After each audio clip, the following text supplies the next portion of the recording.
Good morning and welcome back to my kitchen. Today I'm going to be making some salve for my hands.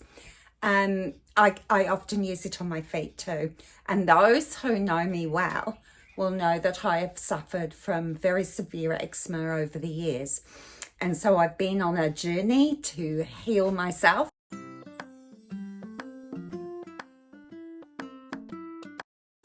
I do find that tallow is amazing as a really good food for my skin, and I don't get so itchy with that. So it's very easy to make. You don't need flash things. I tend to use this, but you don't need to.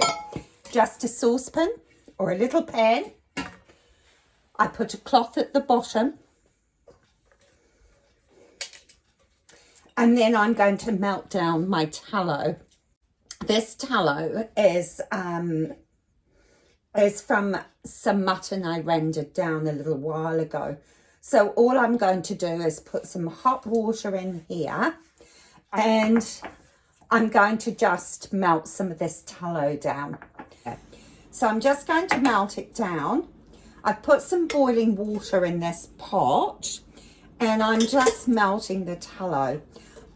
For this recipe, I need about 1.5 cups of tallow. Is the beautiful tallow. Tallow is actually not only a superfood, it's a super emollient for your skin. It is a bit greasy, so it's not something I tend to put in my handbag, but I do use it around the house, and it does absorb fairly quickly. So I'm going to guesstimate how much tallow I want. I'll put that on the hob to melt down a little bit, and then I'll show you the herbs I'm going to use. Okay, I've just popped down. It's only drizzling at the moment. This is one of the herbs I'm going to use, and I've actually dried some a little while ago.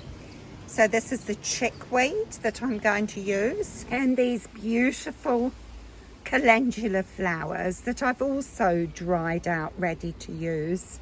They're absolutely stunning too. Okay, so my tallow has melted. I've warmed my jar a little bit just because this is hot and I don't want to crack my jar. So I want 1.5 cups of tallow in this big preserving jar. So I like to put a cloth down because sometimes I'm a bit messy. When I'm doing this, what I like to do is just wipe the bottom so that I don't introduce any water into my oil, into my fat. So the tallow balm, 1.5 cups, and literally just measure it into this.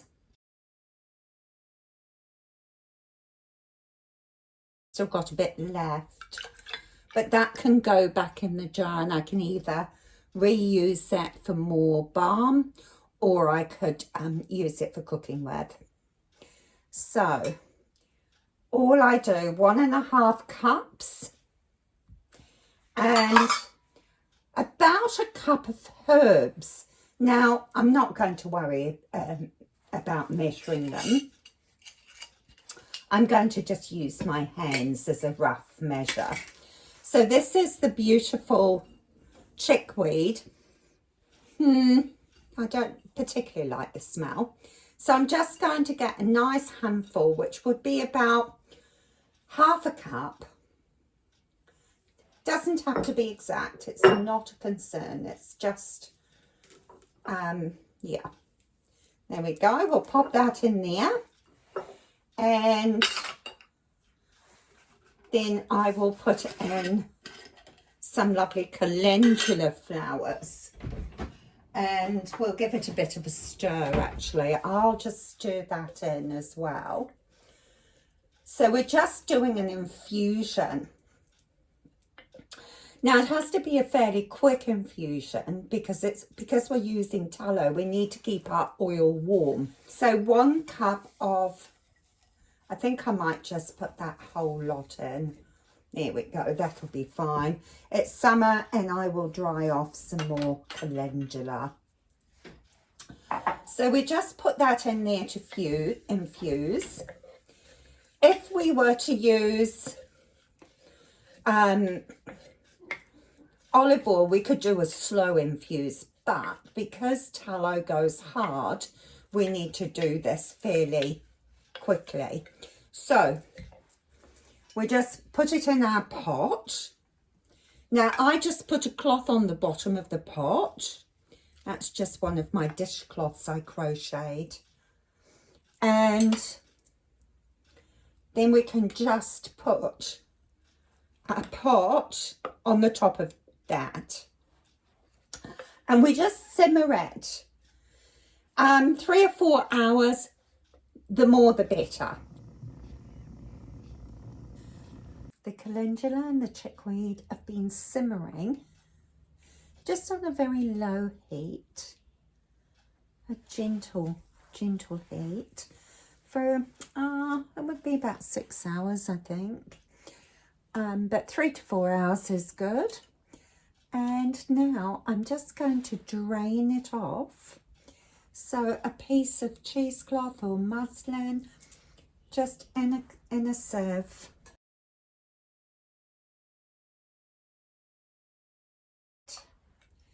Got a lovely, deep, rich colour now. I'm just going to leave it to drain like that for a few moments over that pan, and we will need some beeswax, and we don't need too much because the tallow will solidify anyway. It's different to using oils. Let me just, I'll just cut some of this. Let's just see how much is there, because I think that's all I need actually. How much is there? There's 26 grams there. I do like to grate it only because I find that it dissolves in the mixture quicker, but it's not essential. You can just chop it up into smaller pieces. Or you might have actually bought wax pellets. You can see how it's really quite nicely grated there. So I will just have a great time. I'll just quickly grate this while this is draining off. Okay, so that's drained a fair bit. I'll just squeeze out the rest of the herbs wax. Put that in because we want that to melt. And I'm just going to pop it back in the pot, and just until it melts on a low heat, should I say. So I don't actually want it getting too hot. So I'll just put the pot back on the hob, and it's time to pot up our calendula and chickweed hand balm. So there we go, all the wax is melted in. I'm actually going to add some of this grapefruit seed extract I made a couple of months ago. This is one made with glycerin, have an antibacterial, antimicrobial effect. That's 2, 3, 4, 5, 6. I might just put 8 in. There we go. Stir it all up.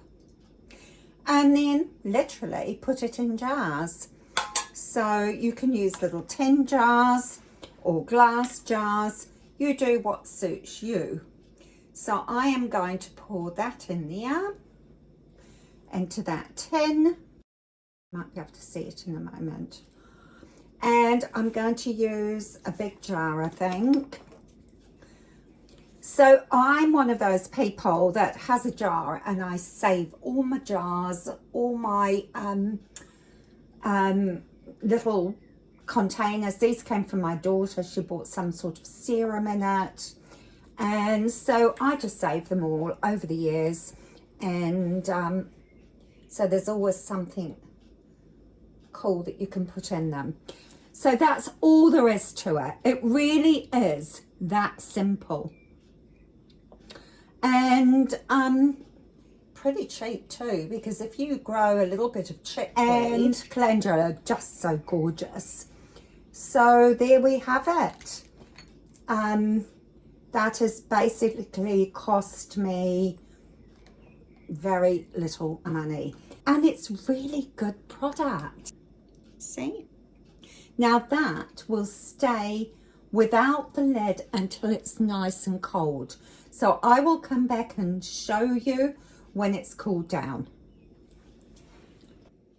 The balm is ready, and this is when it's cold. Put the lid on. You don't want to put the lid on too early, because otherwise you might build condensation in the balm. So this is the lovely balm. I'll just take a little bit off. Oh, it smells beautiful too, and it's really rich. It has been well rendered, so there's no smelly meaty smell. And I just find it does soak in. What I like to use it for as well, and my next batch I'll do another one with some peppermint oil in. Now peppermint lends itself beautifully to your feet, so I will do some of that. So choose whatever it is you want, but as I say, this is really good as a foot cream. And just put some socks on over the top. Sometimes when my heels are really cracked in the summer, I can put some of that on the heels, put my socks on, and just leave them on until I've had enough of having socks on, until my feet get too hot. So it is a really wonderful product. I will do another video soon on a tallow cream that I use on my face.